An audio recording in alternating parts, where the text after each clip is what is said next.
ಈ ದಿನ ಎಲ್ಲೆಲ್ಲಿ ಮಳೆಯಾಗ್ತಕ್ಕಂಥ ಸಾಧ್ಯತೆ ಇದೆ ಅಂತ ಹೇಳಿ ಹವಾಮಾನ ಇಲಾಖೆ ಕಡೆಯಿಂದ ಎಚ್ಚರಿಕೆಯನ್ನು ನೀಡಲಾಗಿದೆ ಅನ್ನೋದನ್ನು ನಾವು ಈ ವಿಡಿಯೋದಲ್ಲಿ ತಿಳ್ಕೊತಾ ಹೋಗೋಣ. ವಿಡಿಯೋವನ್ನು ಸ್ಟಾರ್ಟ್ ಮಾಡ್ತೀನಿ. ಅದಕ್ಕಿಂತ ಮೊದಲು ನೀವಿನ್ನೂ ನಮ್ಮ ಚಾನೆಲ್ಗೆ ಸಬ್ಸ್ಕ್ರೈಬ್ ಮಾಡದೇ ಇದ್ದರೆ ಈ ಕೂಡಲೇ ಚಾನೆಲ್ಗೆ ಸಬ್ಸ್ಕ್ರೈಬ್ ಮಾಡ್ಕೊಳ್ಳಿ ಮತ್ತು ಲೈಕ್ ಮಾಡಿ. ಈಗ ನಾವು ಇನ್ಫಾರ್ಮೇಷನನ್ನು ತಿಳ್ಕೊತಾ ಹೋಗೋಣ.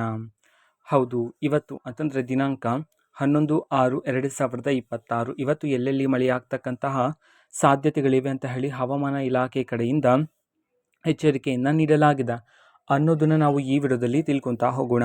ಸೊ ಮೊದಲಿಗೆ ಕರಾವಳಿ ಮತ್ತು ಮಲೆನಾಡಿನ ಜಿಲ್ಲೆಗಳಾದ ದಕ್ಷಿಣ ಕನ್ನಡ, ಉಡುಪಿ ಮತ್ತು ಉತ್ತರ ಕನ್ನಡ ಈ ಜಿಲ್ಲೆಗಳಲ್ಲಿ ಇವತ್ತು ಮುಂಜಾನೆಯಿಂದ ಭಾರೀ ಮಳೆಯಾಗ್ತಕ್ಕಂಥ ಸಾಧ್ಯತೆಗಳಿವೆ. ಅದೇ ರೀತಿ ಸಮುದ್ರದ ಅಲೆಗಳು ಅಬ್ಬರ ಜಾಸ್ತಿ ಆಗ್ತಕ್ಕಂಥ ಸಾಧ್ಯತೆಯೂ ಸಹ ಇರ್ತಕ್ಕಂಥದ್ದು.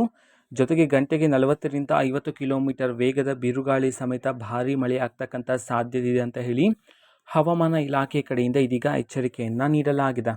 ಅದೇ ರೀತಿ ಮೀನುಗಾರರಿಗೆ ಸಮುದ್ರಕ್ಕೆ ಇಳಿಯದಂತೆ ಎಚ್ಚರಿಕೆಯನ್ನು ಸಹ ನೀಡಲಾಗಿದೆ. ನಂತರ ಚಿಕ್ಕಮಗಳೂರು, ಕೊಡಗು, ಶಿವಮೊಗ್ಗ, ಹಾಸನ ಈ ಜಿಲ್ಲೆಗಳಲ್ಲಿ ಭಾರೀ ಮಳೆಯಾಗ್ತಕ್ಕಂಥ ಸಾಧ್ಯತೆ ಇದೆ ಅಂತ ಹೇಳಿ ಹವಾಮಾನ ಇಲಾಖೆ ಕಡೆಯಿಂದ ಎಚ್ಚರಿಕೆಯನ್ನು ನೀಡಲಾಗಿದೆ.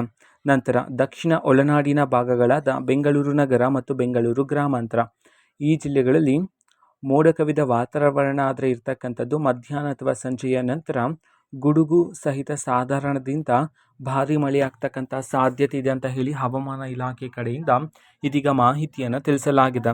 ನಂತರ ಮೈಸೂರು, ಮಂಡ್ಯ, ಚಾಮರಾಜನಗರ, ರಾಮನಗರ ಈ ಜಿಲ್ಲೆಗಳಲ್ಲಿ ಚದುರದಿಂದ ಉತ್ತಮ ಮಳೆಯಾಗ್ತಕ್ಕಂಥ ಸಾಧ್ಯತೆ ಇದೆ ಅಂತ ಹೇಳಿ ಹವಾಮಾನ ಇಲಾಖೆ ಕಡೆಯಿಂದ ಮಾಹಿತಿಯನ್ನು ತಿಳಿಸಿರ್ತಕ್ಕಂಥದ್ದು. ನಂತರ ತುಮಕೂರು, ಕೋಲಾರ, ಚಿಕ್ಕಬಳ್ಳಾಪುರ ಈ ಜಿಲ್ಲೆಗಳಲ್ಲಿ ತಂಪಾದ ಗಾಳಿ ಸಮೇತ ಸಂಜೆಯ ವೇಳೆಗೆ ಉತ್ತಮ ಮಳೆಯಾಗ್ತಕ್ಕಂಥ ಸಾಧ್ಯತೆ ಆದರೆ ಇರ್ತಕ್ಕಂಥದ್ದು. ನಂತರ ಬೆಳಗಾವಿ, ಧಾರವಾಡ, ಗದಗ ಮತ್ತು ಹಾವೇರಿ ಈ ಜಿಲ್ಲೆಗಳಲ್ಲಿ ಬಿರುಗಾಳಿ ಸಮೇತ ಭಾರೀ ಮಳೆಯಾಗ್ತಕ್ಕಂಥ ಸಾಧ್ಯತೆ ಇದೆ. ಕಲಬುರಗಿ, ಯಾದಗಿರಿ, ರಾಯಚೂರು, ಬಾಗಲಕೋಟೆ ಮತ್ತು ವಿಜಯಪುರ ಈ ಜಿಲ್ಲೆಗಳಲ್ಲಿ ತಾಪಮಾನ ಇಳಿಕೆಯಾಗ್ತಕ್ಕಂಥ ಸಾಧ್ಯತೆ ಇದೆ. ರಾತ್ರಿಯ ವೇಳೆಗೆ ಗುಡುಗು ಮಿಂಚಿನ ಸಮೇತ ಸಾಧಾರಣ ಮಳೆಯಾಗ್ತಕ್ಕಂಥ ಸಾಧ್ಯತೆ ಇದೆ ಅಂತ ಹೇಳಿ ಇದೀಗ ಹವಾಮಾನ ಇಲಾಖೆ ಕಡೆಯಿಂದ ಮಾಹಿತಿಯನ್ನು ತಿಳಿಸಲಾಗಿದೆ. ಇದು ಇವತ್ತಿನ ಹವಾಮಾನದ ವರದಿಯಾಗಿರುತ್ತೆ. ಸೊ ಮಾಹಿತಿ ಇಷ್ಟ ಆಗಿದ್ರೆ ನಿಮ್ಮ ಫ್ರೆಂಡ್ಸ್ ಆ್ಯಂಡ್ ಫ್ಯಾಮಿಲಿ ಮೆಂಬರ್ಸ್ಗೂ ಸಹ ವಿಡಿಯೋ ಶೇರ್ ಮಾಡಿ ಮತ್ತು ಚಾನೆಲ್ಗೆ ಸಬ್ಸ್ಕ್ರೈಬ್ ಮಾಡಿಕೊಂಡು ಸಪೋರ್ಟ್ ಮಾಡಿ. Thank you, bye.